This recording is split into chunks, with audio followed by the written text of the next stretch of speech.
ഞാൻ കണ്ട കാഴ്ച അതിഭീകരമായിരുന്നു. ഇവിടെ ഭയങ്കരമായിട്ട് നീര് വന്നു, ഇവിടെ മൊത്തം നീര് സ്പ്രെഡായി. അപ്പോൾ അത് എന്താണെന്ന് സ്വാഭാവികമായിട്ട് അറിയത്തില്ല. അതിൻ്റെ കൂടെ തന്നെ ഇവർ ഈ സോഷ്യൽ മീഡിയ ഫെയിമായിട്ട് നിൽക്കുന്ന ഒരാളായതുകൊണ്ട് സോഷ്യൽ മീഡിയയിൽ ഡെയിലി വന്ന് മുഖം കാണിക്കണം, ഇൻ്റർവ്യൂ ചെയ്യണം. അപ്പോൾ ഇവരുടെ മുഖമാണ് ഇവരുടെ ഒരു ചാനലിൻ്റെ ഫേസ് എന്ന് പറയുന്നത്. അങ്ങനെ അവിടെ ചെന്ന് ആ ഡോക്ടറെ കണ്ടു കഴിഞ്ഞപ്പോഴാണ് ഡോക്ടർ പറയുന്നത് എന്റെ ഈ കണ്ണിലെ എഡിമ.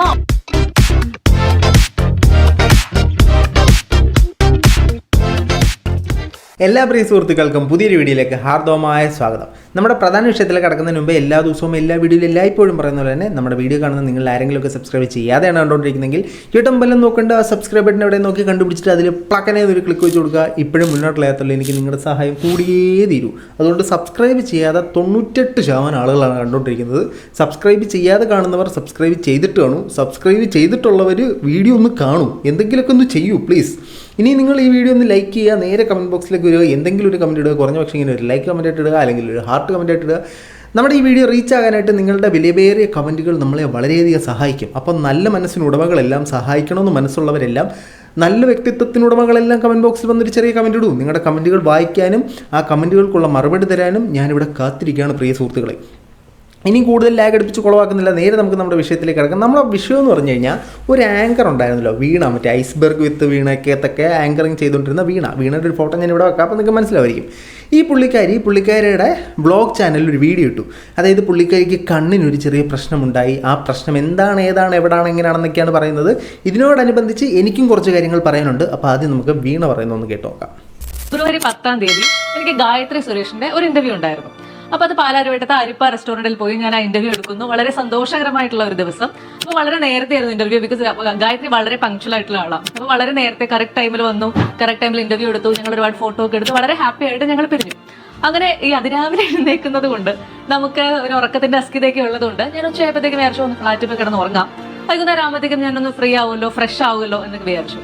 അങ്ങനെ ഞാൻ ഉച്ചയ്ക്ക് വീട്ടിൽ വന്ന് കിടന്ന് ഉറങ്ങുന്നു. വൈകുന്നേരം ഒരു 5 മണിയോ 4:30 ഒക്കെ ആയപ്പോഴത്തേക്കും ഞാൻ എഴുന്നേറ്റപ്പോ എന്റെ ഈ കണ്ണിന്റെ ഈ ഭാഗത്തായിട്ട് ഒരു ചെറിയ തടിപ്പ് കണ്ടു. സ്വാഭാവികമായിട്ട് നമ്മൾ വിചാരിക്കുമല്ലോ, നമ്മൾ രാവിലെ ഇങ്ങനെ കുറെ സ്ഥലത്തൊക്കെ കറങ്ങി നടന്നത് കൊണ്ട് എന്തെങ്കിലും സംഭവിച്ചതായിരിക്കും, അടുത്ത ദിവസത്തേക്ക് മാറും എന്നൊക്കെ പറയുമല്ലോ. പ്രത്യേകിച്ച് എന്റെ ഭർത്താവിന്റെ മൈൻഡ് പറഞ്ഞില്ല, ഇതൊക്കെ വളരെ കോമൺ ആണ്, മൈൻഡേ ചെയ്യണ്ടെന്ന് പറഞ്ഞു. ഭർത്താവ് പോസിറ്റീവ് വൈബ് തന്നെയാണ്, നമ്മളെന്നെ തെറ്റിദ്ധരിക്കരുത്. പുള്ളി ഫുൾ സപ്പോർട്ട്, ഒരിക്കലും ടെൻഷൻ അടിക്കാൻ പാടില്ല എന്നുള്ള ഒരു ഇന്റൻഷൻ ചെയ്താണ്. അങ്ങനെ ഒരുപാട് ഭർത്താക്കന്മാരുണ്ട്, ഭാര്യമാര് മനസ്സിലാക്കൂ. അപ്പൊ ഞാനും ആ ഒരു ചിൽ മോഡൽ എടുത്ത് രാവിലത്തേക്ക് മാറുമായിരിക്കും എന്ന് വിചാരിച്ച് മൈൻഡ് ചെയ്യാതെ പോയി. അടുത്ത ദിവസം രാവിലെ ആയപ്പോ ഞാൻ കണ്ട കാഴ്ച അതിഭീകരമായിരുന്നു. അതായത് ഈ പുള്ളിക്കാരുടെ കണ്ണിൻ്റെ അവസ്ഥ എന്ന് പറയുന്നത്, ഇവിടെ ഭയങ്കരമായിട്ട് നീര് വന്നു, ഇവിടെ ഭയങ്കരമായിട്ട് നീര് വന്നു, ഇവിടെ മൊത്തം നീര് സ്പ്രെഡായി. അപ്പോൾ അത് എന്താണെന്ന് സ്വാഭാവികമായിട്ട് അറിയത്തില്ല. അതിൻ്റെ കൂടെ തന്നെ ഇവർ ഈ സോഷ്യൽ മീഡിയ ഫെയിമായിട്ട് നിൽക്കുന്ന ഒരാളായതുകൊണ്ട് സോഷ്യൽ മീഡിയയിൽ ഡെയിലി വന്ന് മുഖം കാണിക്കണം, ഇൻ്റർവ്യൂ ചെയ്യണം. അപ്പോൾ ഇവരുടെ മുഖമാണ് ഇവരുടെ ഒരു ചാനലിൻ്റെ ഫേസ് എന്ന് പറയുന്നത്. ആ ഫേസ് ഇല്ലാണ്ടാകുന്നൊരു സാഹചര്യം ഒരു സോഷ്യൽ മീഡിയ സെലിബ്രിറ്റി അല്ലെങ്കിൽ ഇത്തരത്തിൽ ഡെയിലി വീഡിയോസ് ഒന്ന് പ്രസൻറ്റ് ചെയ്യുന്ന ഒരാളെ സംബന്ധിച്ച് അവരുടെ ലൈഫ് അവസാനിച്ചു, അവരെ കരിയർ അവിടെ കൊണ്ട് തീർന്നു എന്നൊരു സാധനമാണ്. അപ്പം മുഖത്ത് എന്തെങ്കിലും ഒരു ഡാമേജ് വരുമ്പോഴത്തേന് ഇവർക്ക് ഭയങ്കരമായിട്ട് വെറീഡ് ആവും. ആ സാധനത്തിലൊന്നും നമ്മൾ തെറ്റ് പറയുന്നില്ല. അപ്പോൾ ഇത്തരത്തിൽ പുള്ളിക്കാരുടെ കണ്ണിൻ്റെ ഇവിടെ ഒരു നീർക്കെട്ട് പോലെ വന്നു, കണ്ണ് ചെറുതായിട്ട് അടയാൻ തുടങ്ങി, ചെറുതായിട്ട് മാത്രമേ കാണത്തുള്ളൂ, ബാക്കിയേക്കാം. ഇതിനൊരു കുറവും കാണുന്നില്ല, ഇതിങ്ങനെ തന്നെ നിൽക്കുക. അടുത്ത ദിവസം ആയപ്പോഴത്തേക്കും ഉണ്ടായ അവസ്ഥ എന്ന് പറയുന്നത് അതിലും ഭീകരം. അത്രയും ദിവസം എനിക്ക് പകുതിയെങ്കിലും കണ്ണ് കാണാമായിരുന്നു, പകുതിയെങ്കിലും കണ്ണ് തുറന്നിരിക്കുന്നുണ്ടായിരുന്നു. നെക്സ്റ്റ് ഡേ ആയതോടുകൂടി കണ്ണ് മുഴുവനായിട്ട് അടഞ്ഞുപോയി, കണ്ണിന് ചുറ്റും ഭയങ്കര നീര്. എനിക്കാണെങ്കിൽ കണ്ണ് തുറക്കാൻ പറ്റാഞ്ഞിട്ട് നമുക്കുണ്ടാവുന്ന ഒരു ഇറിറ്റേഷൻ ഇല്ലേ, ഇതൊക്കെ ഇപ്പൊ എങ്ങനെയാ പറഞ്ഞു തരാമെന്ന് എനിക്ക് സത്യം പറഞ്ഞാൽ അറിയില്ല. അത് ബേസിക്കലി നമ്മളെല്ലാവരും നേരിടുന്നൊരു പ്രശ്നമാണ്. നമുക്ക് ഇത്തരത്തിലൊരു ബുദ്ധിമുട്ട്, പ്രത്യേകിച്ച് നമ്മുടെ മുഖത്ത് വരുമ്പോഴത്തേനും നമുക്കൊരു ബുദ്ധിമുട്ടുണ്ടാകും. പ്രത്യേകിച്ച് കണ്ണിനൊക്കെ വരുമ്പോഴത്തേനും അത് വല്ലാതെ രീതിയിൽ നമ്മളെ അഫക്റ്റ് ചെയ്യും. കണ്ണ് തുറക്കാൻ പറ്റില്ല, ഇവിടെയൊക്കെ നീരാകുമ്പോഴത്തേനും നമ്മളെ വലിയ രീതിയിൽ അഫക്റ്റ് ചെയ്യും. എനിക്ക് പറയാനുള്ളതൊന്നും ഇല്ല കേട്ടോ, അതിലേക്ക് നമുക്ക് വരാം. നമുക്ക് വീണ പറയുന്ന മൊത്തം കേട്ട് തീർക്കാം. പോകാമെന്ന് പറയുന്നു. ഞാൻ ഗിരിധർ ഹോസ്പിറ്റലിൽ എത്തുന്നു.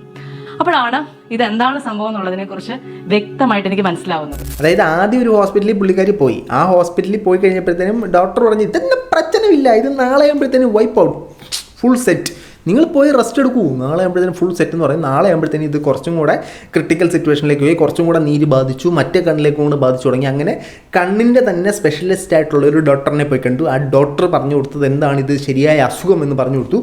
അസുഖമല്ല, എന്തുകൊണ്ടാണ് ഇങ്ങനെ നീര് വന്നതെന്ന് പറഞ്ഞു കൊടുത്തു. എന്തുകൊണ്ടാണ് അങ്ങനെ അവിടെ ചെന്ന് ആ ഡോക്ടറെ കണ്ടു കഴിഞ്ഞപ്പോഴാണ് ഡോക്ടർ പറയുന്നത് എന്റെ ഈ കണ്ണിലെ എഡിമ ഓൺ റൈറ്റ് ഐ എന്ന് പറഞ്ഞത്. അതായത് മലയാളത്തിൽ പറഞ്ഞു കഴിഞ്ഞാൽ കണ്ണിന് ചുറ്റും ഇങ്ങനെ കണ്ണീർ ഗ്രന്ഥിക്ക് ഒരു നീർവീക്കം ഉണ്ടായി, കണ്ണീർ ഗ്രന്ഥി ഇങ്ങനെ വീർത്ത് വരുന്നു.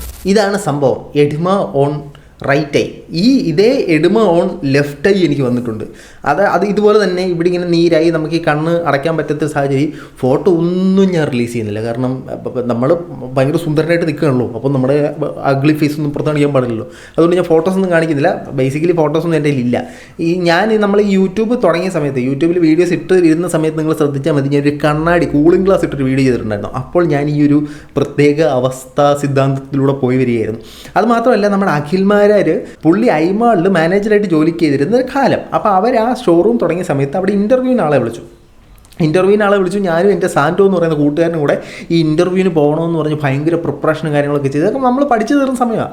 എന്നിട്ട് നേരെ ഇൻ്റർവ്യൂവിന് നാളെ പോകണമെന്നൊക്കെ പറഞ്ഞ് രാത്രി കിടന്നു തുടങ്ങി. രാവിലെ ആയപ്പോഴത്തേനും എൻ്റെ ഈ കണ്ണ് ഈ പറഞ്ഞ പോലെ നീരായി. ഞാൻ ഇതുപോലൊരു സൺഗ്ലാസ് ഒക്കെ ഇട്ട്, എനിക്ക് എപ്പോഴും കൂളിംഗ് ഗ്ലാസ് ഉണ്ട്, നമ്മൾ ബൈക്ക് ഓടിക്കുമ്പോൾ ഞാൻ എപ്പോഴും കൂളിംഗ് ഗ്ലാസ് ഇടുമായിരുന്നു. അങ്ങനെ കൂളിംഗ് ഗ്ലാസ് ഒക്കെ ഇട്ടുകൊണ്ട് ഞാൻ പോയി. അപ്പോൾ ഇൻ്റർവ്യൂവിന് ഇത് എടുക്കാൻ പറ്റത്തില്ലോ, മൊത്തം ഇവിടെ എല്ലാം വീങ്ങിയിരിക്കുക. അവിടെ വന്ന് ഇവർ CCTV കൂടെ കണ്ടു, ഇവിടെ ആരുടെ ഇൻ്റർവ്യൂവിന് വന്നത് ഈ കൂളിംഗ് ഗ്ലാസ് ഒക്കെ ഇട്ട് എന്നെ സ്പോട്ടി കെട്ടോട്ടടിച്ചു അവന്മാർ. അപ്പോൾ ഇതാണ് നമ്മുടെ പ്രശ്നമെന്ന് പറഞ്ഞ് കൺവിൻസ് ചെയ്യാൻ പോലുള്ള അവസരം പോലും കിട്ടില്ല. ബേസിക്കലി നമ്മൾ ഈ സൺഗ്ലാസ് ഇടുമ്പോൾ പലർക്കും ഇത് അഹങ്കാരമായിട്ട് തോന്നും. നമ്മുടെ പ്രശ്നം എന്താണെന്ന് പോലും അവർ മനസ്സിലാക്കാനുള്ളൊരു ഇത് കാണിച്ചില്ല. എൻ്റെ ഇൻ്റർവ്യൂവിന് കേട്ടിട്ട് അവരെന്നെ അത്രയ്ക്കും കൊണ്ട് അക്സെപ്റ്റ് ചെയ്തില്ല, ഈ ഒരു വിഷയം കൊണ്ട് അക്സെപ്റ്റ് ചെയ്തില്ല. സ്വാഭാവികമായിട്ടും അവർ ഞാൻ പറയുന്നത് സത്യമാണെന്ന് അവർക്കറിയില്ലല്ലോ, എന്താ സംഭവിച്ചതെന്ന് അറിയില്ല. പിന്നെ സ്വാഭാവികമായിട്ടും നമുക്കിങ്ങനെ ഒരു മുഖത്തൊരു ഇഷ്യൂ വരുമ്പോഴത്തേനും നമ്മുടെ കോൺഫിഡൻസിൽ അത് വല്ലാത്ത രീതിയിൽ ബാധിക്കാൻ, നമുക്ക് കറക്റ്റായിട്ട് പെർഫോം ചെയ്യാൻ പറ്റില്ല. അങ്ങനെ പല കാരണങ്ങളുകൊണ്ട് അവരെന്നെ റിജക്റ്റ് ചെയ്തിരിക്കുന്നു ഗൈസ്. എൻ്റെ കൂടെ വന്ന കൂട്ടുകാരനെ ജോലി കിട്ടുകയും ചെയ്തു. അപ്പോൾ ഇതൊക്കെയാണ് ബേസിക് സംഭവം. ഇനി നമുക്ക് വീണ് പറയുന്ന ബാക്കി കേട്ടിട്ട് നമുക്ക് തിരിച്ചു വരാം. അപ്പോൾ ഡോക്ടർ എന്നോട് പറഞ്ഞു, ഇത് പല കാരണങ്ങൾ കൊണ്ടുണ്ടാകാം, ഉടനൊന്നും ഈ അവസ്ഥ മാറില്ല. ഇത് പല കാരണങ്ങളുണ്ടാവാം. ഇതിൻ്റെ ബേസിക് ആയിട്ടുള്ള കാരണം എന്ന് പറഞ്ഞാൽ ഒന്ന് അലർജി കൊണ്ടുണ്ടാവാനുള്ള സാധ്യതയുണ്ട്. പിന്നെ നിങ്ങൾ ഒരുപാട് ആവശ്യമില്ലാതെ കിടന്ന് മൂങ്ങിക്കഴിഞ്ഞാൽ എന്ന് പറഞ്ഞ് കിടന്ന് കരയുന്നൊരു സൂക്ഷിച്ച് നിങ്ങൾ ഒത്തിരി കിടന്ന് കരഞ്ഞു കഴിഞ്ഞാൽ ഇത്തരത്തിലുള്ളൊരു ഇൻഫെക്ഷൻ കണ്ണിനുണ്ടാവാനുള്ള സാധ്യതയുണ്ട്. ഇത് പലതരത്തിലുള്ള അലർജി ഉണ്ടാക്കാനുള്ള സാധ്യതയുണ്ട്. നമ്മുടെ കണ്ണിൽ ഇങ്ങനെ ഈച്ചയും പൂച്ചയൊക്കെ വന്ന് വീഴത്തില്ല, ഇതിൽ ചില പ്രാണികൾ വന്ന് വീഴുമ്പോഴത്തേനും അത് ഇത്തരത്തിലുള്ളൊരു അലർജിക്ക് ഇഷ്യൂ ഉണ്ടാക്കാനുള്ള സാധ്യതയുണ്ട്. ഇതൊക്കെയാണ് അന്ന് ഞാൻ ഡോക്ടറെ കണ്ടപ്പോൾ എനിക്ക് പറഞ്ഞു തന്നെ കേട്ടോ. ഇതൊക്കെ ഉള്ളതാണോ എന്ന് എനിക്കറിയത്തില്ല. എങ്ങനെ പോയാലും വളരെ സമാധാനമായിട്ട് ഒരു 2-3 ആഴ്ച ഇതിന്റെ പുറത്തിരിക്കേണ്ടി വരുമെന്ന് പറഞ്ഞു.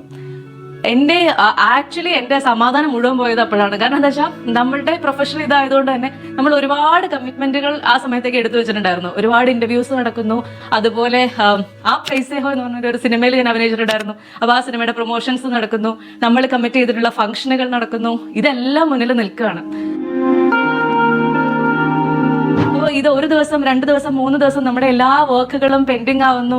എന്ത് ചെയ്യണമെന്ന് അറിയില്ല. നമ്മൾ പ്രത്യേകിച്ച് ഒരു ചാനൽ റൺ ചെയ്യുമ്പോൾ ആ ചാനലിന്റെ ഫേസ് ആയിട്ട് നിൽക്കുമ്പോൾ ഒക്കെ ഭയങ്കര പ്രശ്നങ്ങളായിരുന്നു. ആകെ നമ്മളുടെ കിളി പറന്നുപോയ ഒരു അവസ്ഥ. അതായത് എന്ത് ചെയ്യണമെന്ന് അറിയില്ല.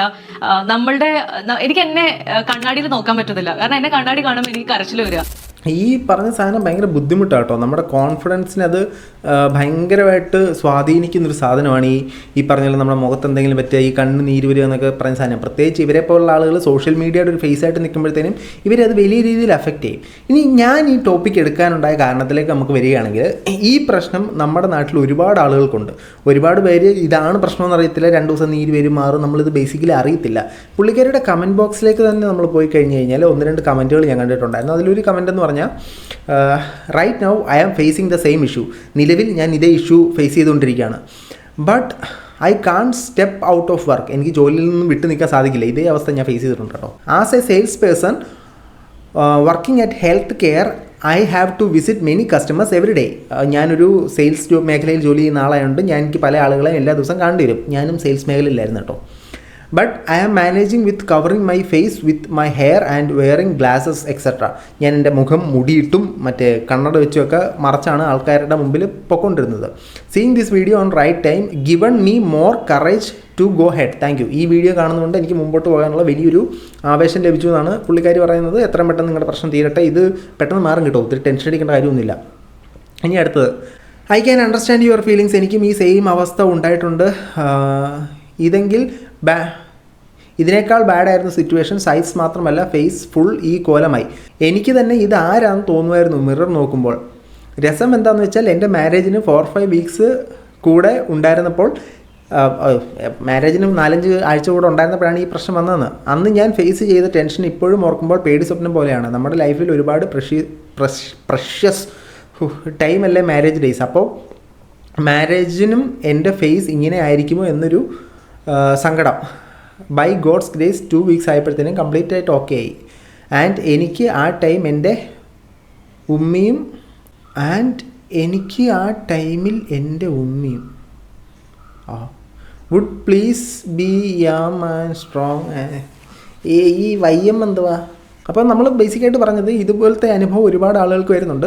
അപ്പോൾ നമുക്ക് ഇങ്ങനത്തെ ഒരു പ്രശ്നം വരുമ്പോഴത്തേനും നമ്മുടെ കോൺഫിഡൻസിനെ അത് ഭയങ്കരമായിട്ട് ബാധിക്കുകയും നമ്മൾ ചെയ്തുകൊണ്ടിരിക്കുന്ന പല കാര്യങ്ങളും ഇതാക്കുകയും നമ്മൾ മറ്റുള്ളവരെ ഫേസ് ചെയ്യാൻ ഒരു മടിയാവുകയും ചെയ്യും. ബേസിക്കലി നമുക്ക് എന്തെങ്കിലും പോരായ്മ വരുമ്പോഴത്തേനും അല്ലെങ്കിൽ നമുക്ക് എന്തെങ്കിലും ഒരു ബുദ്ധിമുട്ട് വരുമ്പോഴത്തേനും നമ്മൾ നമ്മുടെ തന്നെ കോൺഫിഡൻസ് കുറയ്ക്കുകയും നമുക്ക് തന്നെ തോന്നും അവൻ എന്ത് വിചാരിക്കും, അവൻ കളിയാക്കും എന്നൊക്കെ നമുക്ക് തോന്നും. അതാണ് ഇതിൻ്റെ പ്രശ്നം. ഇനി ഈ ഒരു വീഡിയോ ചെയ്തതിനകത്ത് വീണ പറയുന്ന ഗുണപാഠം നമുക്കൊന്ന് കേൾക്കാം. ഇത്തരം പ്രശ്നങ്ങളൊന്നും നിങ്ങളുടെ ജീവിതത്തെ പുറകോട്ട് വലിക്കരുത്. അല്ലെങ്കിൽ എനിക്ക് സൗന്ദര്യം ഇല്ല അതുകൊണ്ട് ഞാനൊന്നും ചെയ്യില്ല എന്ന് പറഞ്ഞ് മാറി നിൽക്കുക, അല്ലെങ്കിൽ എനിക്ക് ഇത്തരം പ്രശ്നങ്ങളുണ്ട്, ചില ഡിസബിലിറ്റീസ് എനിക്കുണ്ട് അതുകൊണ്ട് എനിക്ക് എന്നെ കാര്യത്തിന് കൊള്ളില്ല, ഇങ്ങനെ മാറി നിൽക്കാൻ നമ്മൾ എന്ന് തുടങ്ങുന്നോ നമ്മൾ ഒരിക്കലും ജീവിതത്തിൽ വിജയിക്കില്ല. കാരണം എനിക്ക് കിട്ടിയ കോൺഫിഡൻസിൽ നിന്നാണ് ഞാൻ മുന്നോട്ട് വന്നത്. എന്നെ കൊണ്ട് സാധിക്കും, ഇതൊന്നും അല്ല നമ്മളെ ഡിഫൈൻ ചെയ്യുന്നത് എന്ന് എന്റെ കൂടെ നിന്നവര് ആവർത്തിച്ച് എന്നോട് പറഞ്ഞു തന്ന ആ ഒരു ധൈര്യത്തിന്റെ പുറത്തായിരുന്നു ഞാൻ വളരെ കോൺഫിഡന്റ് ആയിട്ട് ഇത്രയും കോളേജുകളിലും സ്കൂളുകളിലും അല്ലെങ്കിൽ വീഡിയോയിലും ലക്ഷക്കണക്കിന് ആളുകൾ കാണുന്ന വീഡിയോയിലും ഒക്കെ വളരെ ധൈര്യത്തോടെ വന്നിരുന്നത്. അപ്പൊ ഓൺ എ കൺക്ലൂഡിംഗ് നോട്ട് എനിക്ക് നിങ്ങളോട് പറയാനുള്ളതെന്ന് പറയുന്നത്, നമ്മുടെ ജീവിതത്തിൽ ഇങ്ങനെയുള്ള പല പ്രശ്നങ്ങളും ഉണ്ടാവും. കേൾക്കുന്നവർക്ക് ചിലപ്പോൾ എന്റേതൊരു വളരെ ചെറിയ പ്രശ്നമായിരിക്കും, പക്ഷെ എന്നെ സംബന്ധിച്ച് എനിക്കത് ഭയങ്കര വലിയ പ്രശ്നമായിരുന്നു. എന്റെ ജീവൻ മരണം പോരാട്ടം പോലെയായിരുന്നു എനിക്ക് ആ 10-11 ദിവസം. അതെ, ഈ കേൾക്കുന്നവർക്ക് ഇതെല്ലാം ഒരു സില്ലി പ്രശ്നമായി. കണ്ണിൻ്റെ ഒരു നീര് വന്നുകൊണ്ട് എന്ത് സംഭവിക്കാനാണെന്ന് ചിന്തിക്കും. കാക്കയ്ക്ക് തൻകുഞ്ഞ് പൊൻകുഞ്ഞെന്ന് പറയുന്നത് പോലെ തന്നെ എനിക്കെൻ്റെ പ്രശ്നം വലുതാണ്, നിങ്ങൾക്ക് നിങ്ങളുടെ പ്രശ്നം വലുതാണ്. അപ്പോൾ ഞാൻ എൻ്റെ പ്രശ്നമായിട്ട് തട്ടിച്ച് നോക്കുമ്പോൾ ആ പ്രശ്നം ഒരു പ്രശ്നമാണെന്ന് ചിന്തിക്കുമെങ്കിലും അവരുടെ മെൻ്റൽ സ്ട്രെങ്ത്തും മെൻ്റൽ എബിലിറ്റിയൊക്കെ വെച്ച് നോക്കുമ്പോഴത്തേനും ചിലപ്പോൾ അവർക്കത് വലുതായിരിക്കാം ചെറുതായിരിക്കാം, അവരതിനെ എങ്ങനെ ഫേസ് ചെയ്യുന്നു നമുക്കറിയില്ല. ബേസിക്കലി ഞാൻ ഈ ടോപ്പിക് എടുക്കാനുണ്ടായ 2 കാരണങ്ങളാണ്. ബേസിക്കലി ഈ പ്രശ്നം ഒരുപാട് പേർക്ക് സംഭവിക്കുന്നുണ്ട്. അപ്പോൾ നിങ്ങളാരും ഇങ്ങനത്തെ ഒരു പ്രശ്നം വരുമ്പോൾ പേടിക്കേണ്ട, തളർന്നുകൊണ്ട് മറ്റ് കുഴപ്പങ്ങളൊന്നുമില്ല. നിങ്ങൾ നേരെ ഡോക്ടറിനെ പോയി കാണുക, സംഭവങ്ങളെല്ലാം സെറ്റ് ക്ലീൻ കടോസ്കി. ഇനി അതല്ല, നമുക്കൊരു പോരായ്മ വരുമ്പോഴത്തേനും ആ പോരായ്മ കൊണ്ട് നമ്മൾ പിന്നേക്ക് വലിഞ്ഞു കഴിഞ്ഞാൽ, നമ്മൾ പുറകോട്ട് പോയി കഴിഞ്ഞാൽ പിന്നെ നമുക്ക് മുന്നോട്ട് വരാനുള്ളൊരു സാധ്യത തന്നെ അവിടെ നഷ്ടപ്പെടും. പോരായ്മകളുടെ ഒരു കൂമ്പാരമല്ലേ സുഹൃത്തുക്കളെ മനുഷ്യനെന്ന് പറയുന്നത്. നമുക്ക് എന്തൊരു പോരായ്മയുണ്ട്. എൻ്റെ പോരായ്മയൊക്കെ കേട്ട് കഴിഞ്ഞിട്ട് പൊന്നളിയും നിങ്ങളൊക്കെ പോയി തൂങ്ങിച്ചാവും. അപ്പോൾ നമ്മുടെ പോരായ്മകളെ നമ്മൾ സ്ട്രെങ്ത് ആക്കി മാറ്റുക. നമ്മൾ എന്ത് സംഭവിച്ചാലും നമ്മൾ മുന്നോട്ട് കിടക്കുക. നമ്മളെ ഒന്ന് ഉന്തി മുന്നോട്ട് വിടുക ഒരുത്തനുമില്ല. സോ നമ്മൾ തന്നെ കൈ പിന്നി വെച്ച് നമ്മൾ തന്നെ നമ്മളെ ഉന്തി മുന്നോട്ട് വിടുക. ഇതാണ് ഇതിലെ ഗുണപാഠം. ഏതെങ്കിലും ഇത്തരത്തിൽ പ്രശ്നങ്ങൾ ആരെങ്കിലും ഉണ്ടെങ്കിൽ നിങ്ങൾ ഡോക്ടറെ കാണാൻ, നിങ്ങൾ പേടിക്കേണ്ട കാര്യമൊന്നുമില്ല. ഫുൾ സെറ്റ് കിഡോസ്കി. എന്ത് തരത്തിലുള്ള ഡിസബിലിറ്റി നിങ്ങൾക്ക് ഉണ്ടെങ്കിലും നിങ്ങളുടെ ഡിസബിലിറ്റി എന്ന് പറയുന്നതാണ് നിങ്ങളുടെ സ്ട്രെങ്ത് എന്ന് ചിന്തിക്കുക, മുന്നോട്ട് പോവുക. No issues. അപ്പോൾ ഇത്ര പറഞ്ഞുകൊണ്ട് നമ്മുടെ ഈ വീഡിയോ അവസാനിപ്പിക്കുകയാണ്. നിങ്ങൾക്ക് ഈ വിഷയത്തിൽ എന്തെങ്കിലും അഭിപ്രായം പറയാനുണ്ടെങ്കിൽ എന്നെ ചീത്ത വിളിക്കുന്ന ഒഴിച്ച് എന്ത് വേണമെങ്കിലും കമൻറ്റ് ബോക്സിൽ കമൻറ്റ് ഇടുക. മറ്റൊരു വീഡിയോ ആയിട്ട് കാണുന്നവരെ ബൈ.